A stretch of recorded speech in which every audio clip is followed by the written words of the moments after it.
சில சூழ்நிலைகளை நீங்க பாத்தீங்கன்னு சொன்னா எல்லாமே அகைன்ஸ்டாக இருக்கும்.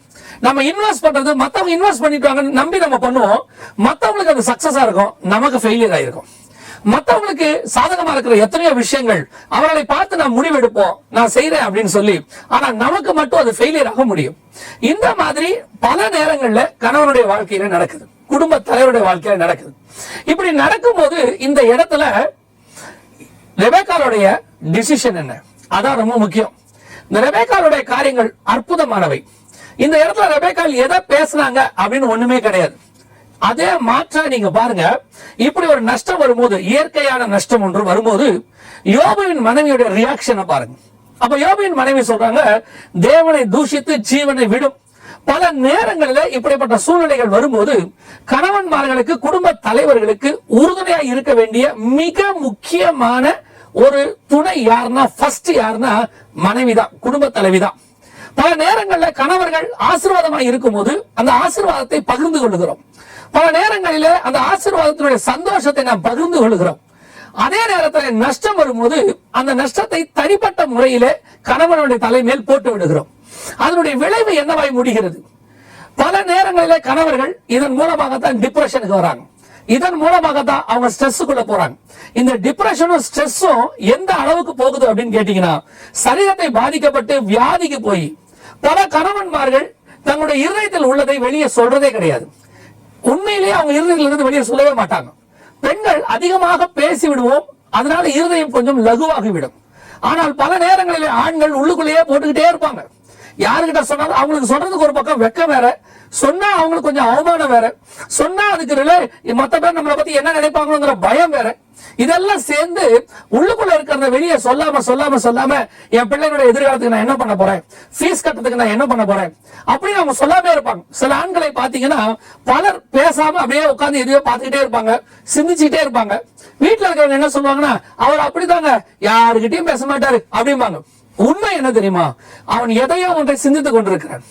எல்லாரும் சந்தோஷமா உள்ள உட்காந்து பேசிட்டு இருக்கிறாங்க, பிள்ளைகள் உட்காந்து ஜாலியா விளையாடிட்டு இருக்கிறாங்க. ஆனா இவன் மட்டும் என்ன பண்ணிட்டு இருக்கிறான்னா, வெராண்டால உட்காந்து எதையோ யோசிச்சுட்டு இருக்கிறான். என்ன காரணமா இருக்கும்? என்னைக்காவது நீங்க கேட்டு பாருங்க. பல நேரங்கள் நாம என்ன நினைக்கிறோம்னா, அவர் சும்மா உட்கார்ந்து இருக்கிறாரு, அவர் யாருக்கிட்டே எதுவும் பேச மாட்டாரு, ஆள் அண்ட மாட்டாரு, அவருக்கு யாரோடய உட்காந்து பேசுறது பிடிக்காதுன்னு சொல்றோம். இல்ல, அப்படிப்பட்ட ஆட்கள்கிட்ட கொஞ்சம் பிரச்சனை இருக்கும். எல்லாரும் அப்படி சும்மாவே உட்கார்ந்து இருக்க மாட்டாங்க. 90% காரங்க எதையாவது யோசிச்சுட்டு இருப்பாங்க. அந்த யோசனை பெரும்பாலும் எதை பத்தி இருக்கும்னு பாத்தீங்கன்னா, குடும்பத்தை பத்தி தான் இருக்கும். என்ன பண்ண போறோம்? அதுவும் இந்த மாதிரி காலகட்டங்கள்ல அவங்க ரொம்ப அதிகமாக அதை யோசிக்கிறாங்க. ஒரு சில கணவன்மார்கள்லாம் சூசைட் பண்ணியே செத்துட்டாங்க.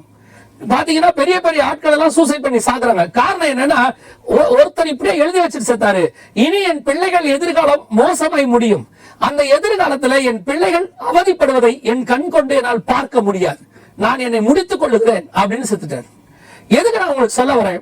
கணவன்மார்கள் வீட்டில் இருக்கிறவர்கள் ஒரு பாதுகாப்பு வேலி மாதிரி, அவர்கள் நமக்கு பல காரியங்களை செய்கிறார்கள். அதே வேளையில இந்த மாதிரி சூழ்நிலையில அவர்களுக்கு மிக முக்கியமான ஆதரவாக இருக்க வேண்டியது ஃபர்ஸ்ட் குடும்பம் தான். குடும்பம் தான் உட்கார்ந்து பேசணும். நீங்க உட்கார்ந்து கணவன் மாத்த சொல்லணும், வசதி வாய்ப்பு குறைஞ்சா என்ன, நான் நல்லா சாப்பிட்ட ஒரு காலத்துல இப்ப என்ன ரேஷன் அரிசி சாப்பிட்டா என்ன, நாம உட்கார்ந்து சந்தோஷமா சாப்பிடுவோம். நான் சொல்லுகிறேன், இன்னைக்கு நல்ல வசதியா இருக்கிற எல்லா குடும்பமும் அப்படியே பார்ன் வித் சில்வர் ஸ்பூன்ல கிடையாதுங்க. ஒரு காலத்துல ரொம்ப கஷ்டப்பட்டு பிளாட்ஃபார்ம்ல உட்கார்ந்து அவங்க ரேஷன் அரிசியை வாங்கி சாப்பிட்ட எத்தனையோ பேர் தான். அந்த கஷ்டத்துல ஒன்னா இருந்த குடும்பம் தான் இன்னைக்கு ஆசீர்வாதத்துல ஒன்னா உட்கார்ந்து இருக்கு, சந்தோஷமா இருக்கிறாங்க.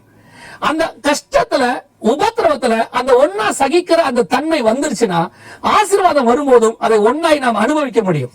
பல நேரங்களிலே அந்த துன்பத்தின் வேளையில குடும்ப தலைவனை நாம் தனியாய் விட்டு விடுகிறோம். சில சுடு சொற்கள் பேசி விடுகிறோம், கொஞ்சம் இருதயத்துக்கு நோகிற மாதிரி பேசிடுறோம். அப்படி பேசும்போது என்ன ஆகுது தெரியுங்களா?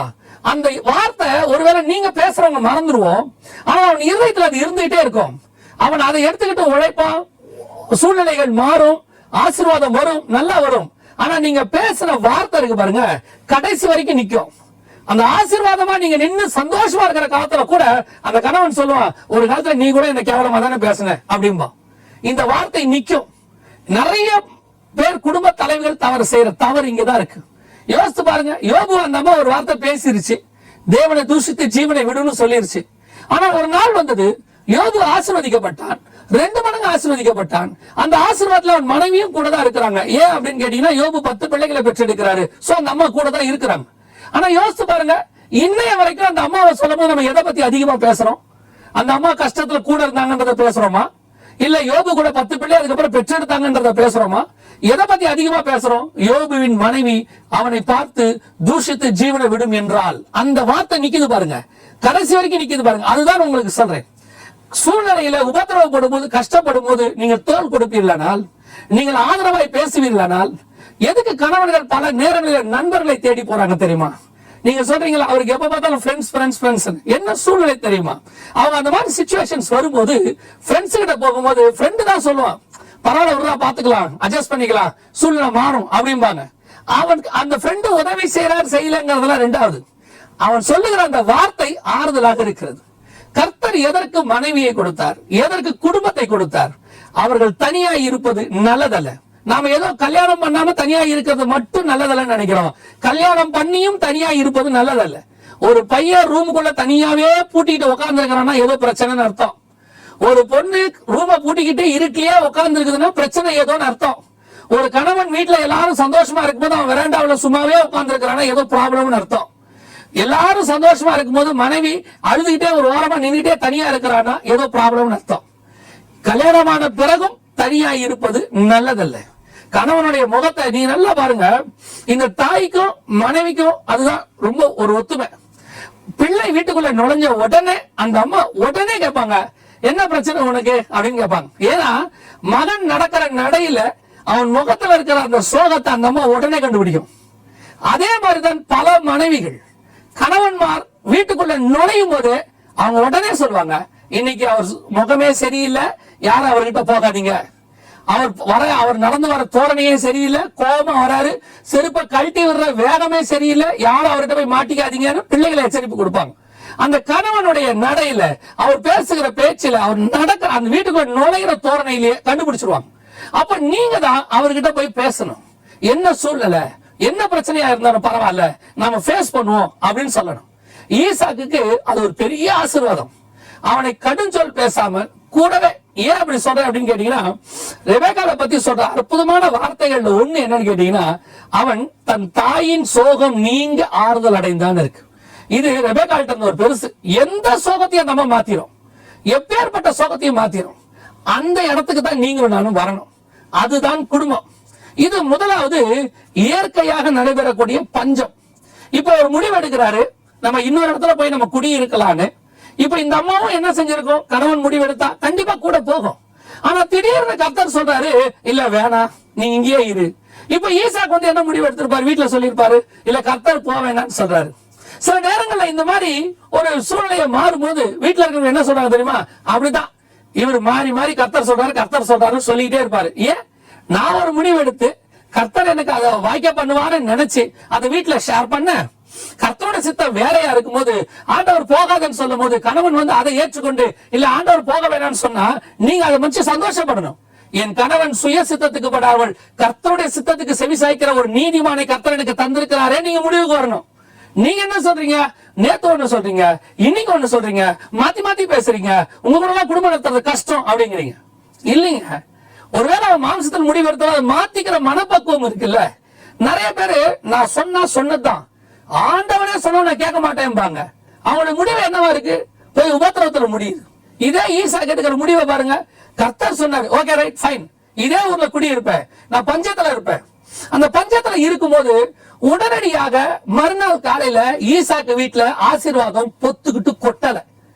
நல்லா தெரிஞ்சுக்கொள்ளுங்க, கர்த்தர் அவனை ஆசீர்வதித்தார். எப்படி ஆசீர்வதிச்சிருப்பாரு, பஞ்சம் ஒரே நாள்ல மாறிடுமா? அவனுக்கு வேண்டியதை கர்த்தர் பொறுமையாக கொடுத்திருப்பாரு. அது வரைக்கும் காத்திருந்தா பாருங்க. அதுதான் கூட இருக்கிறவங்க செய்ய வேண்டிய மிக முக்கியமான பொறுப்பு. கணவனுக்கு கர்த்தர் ஒரு காரியத்தை சொல்லும் போது அதுக்கு அவன் காத்திருக்கும் போது கூட நம்மளும் என்ன செய்யணும், காத்திருக்கணும். அந்த காத்திருக்கிறது ரொம்ப முக்கியம். நம்ம பல நேரத்துல என்ன பண்ணுவோம் தெரியுமா, ஆண்டவர் நமக்கு தருவேன்னு சொல்லி இருப்பாரு. ஆண்டவர் தருவேன்னு சொன்ன பிறகு நாம என்ன செய்வோம் தெரியுமா, இன்னும் தரலையே அப்படின்னு இவரை போட்டு நச்சரிச்சுக்கிட்டே இருப்போம். பல நேரம் இல்லமா ஆண்டவர் சொல்லி இருக்கிறாரு, ஆண்டவர் சொன்னாரு, எப்ப தருவாரு, எல்லாருக்கும் தராரு, ஏன் உங்களுக்கு மட்டும் தரல? இப்படி கேட்க கேட்க கேட்க அந்த மனுஷனுக்கே டெம்டேஷன். சரி பேசாம இங்க இருக்கலாமா, இதை விட்டுட்டு போயிடலாமா? பல நேரங்களில கர்த்தர் ஒரு வார்த்தையை கொடுத்தாருன்னு சொன்னா அந்த வார்த்தைக்கு கணவன் காத்திருக்கும் போது நீங்களும் கூட காத்திருங்கள். அது நல்லது.